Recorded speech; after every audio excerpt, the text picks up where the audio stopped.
श्री राजीव गांधी 31 अक्टूबर 1984 2 दिसंबर 1989 कांग्रेस आई।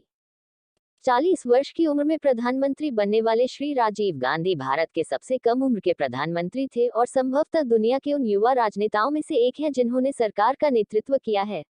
उनकी मां श्रीमती इंदिरा गांधी 1966 में जब पहली बार प्रधानमंत्री बनी थी, तब वह उनसे उम्र में 8 साल बड़ी थी।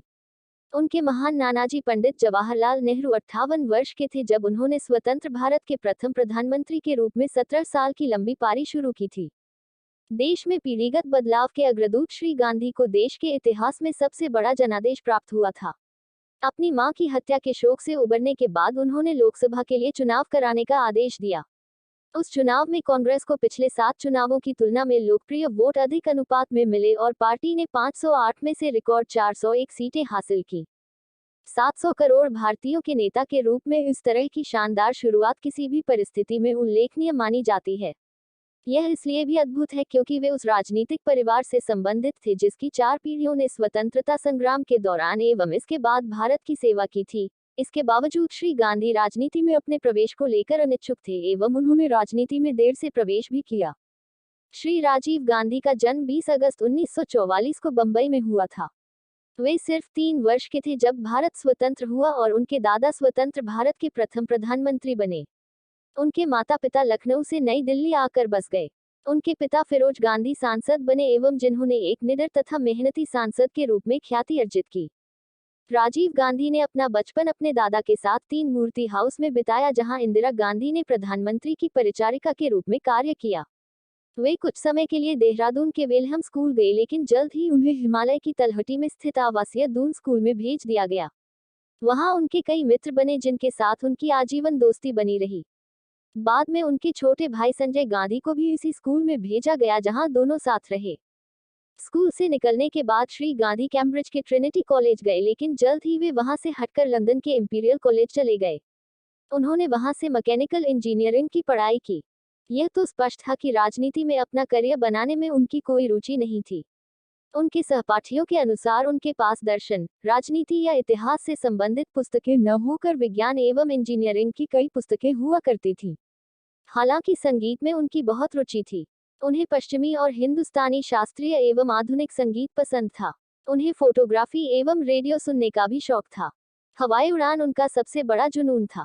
अपेक्षानुसार इंग्लैंड से घर लौटने के बाद उन्होंने दिल्ली फ्लाइंग क्लब की प्रवेश परीक्षा पास की एवं वाणिज्यिक पायलट का लाइसेंस प्राप्त किया।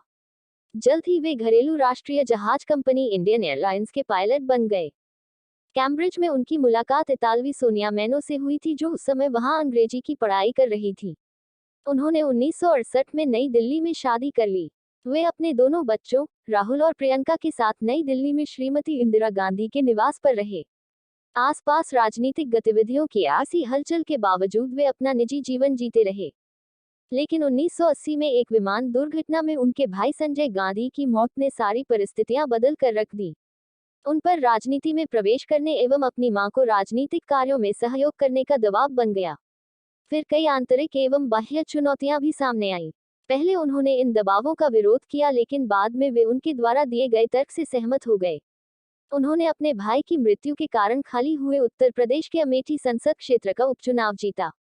नवंबर 1982 में जब भारत ने एशियाई खेलों की मेजबानी की थी, स्टेडियम के निर्माण एवं अन्य बुनियादी सुविधाएं उपलब्ध कराने संबंधी वर्षों पहले किए गए वादे को पूरा किया गया था। श्री गांधी को यह जिम्मेदारी दी गई थी कि सारे काम समय पर पूर्ण हो एवं यह सुनिश्चित किया जा सके कि बिना किसी रुकावट एवं खामियों के खेल का आयोजन किया जा सके। उन्होंने दक्षता एवं निर्बाध समन्वय का प्रदर्शन करते हुए इस चुनौतीपूर्ण कार्य को संपन्न किया। साथ ही साथ कांग्रेस के महासचिव के रूप में उन्होंने उसी तन्मयता से काम करते हुए पार्टी संगठन को व्यवस्थित एवं सक्रिय किया। उनके सामने आगे इससे भी अधिक मुश्किल परिस्थितियां आने वाली थी जिसमें उनके व्यक्तित्व का परीक्षण होना था। श्री गांधी से ज्यादा दुखद एवं कष्टकर परिस्थिति में कोई सत्ता में क्या आ सकता है जब 31 अक्टूबर 1984 को अपनी मां की क्रूर हत्या के बाद वे कांग्रेस अध्यक्ष एवं देश के प्रधानमंत्री बने थे। लेकिन व्यक्तिगत रूप से इतने दुखी होने के बावजूद उन्होंने संतुलन, मर्यादा एवं संयम के साथ राष्ट्रीय जिम्मेदारी का अच्छे से निर्वहन किया। महीने भर के लंबे चुनाव अभियान के दौरान श्री गांधी ने पृथ्वी की परिधि के 1.5 गुना के बराबर दूरी की यात्रा करते हुए देश के लगभग सभी भागों में जाकर 250 से अधिक सभाएं की एवं लाखों लोगों से आमने सामने मिले। स्वभाव से गंभीर लेकिन आधुनिक सोच एवं निर्णय लेने की अद्भुत क्षमता वाले श्री गांधी देश को दुनिया की उच्च तकनीकों से पूर्ण करना चाहते थे और जैसा कि वे बार बार कहते थे कि भारत की एकता को बनाए रखने के उद्देश्य के अलावा उनके अन्य प्रमुख उद्देश्यों में से एक है 21वीं सदी के भारत का निर्माण।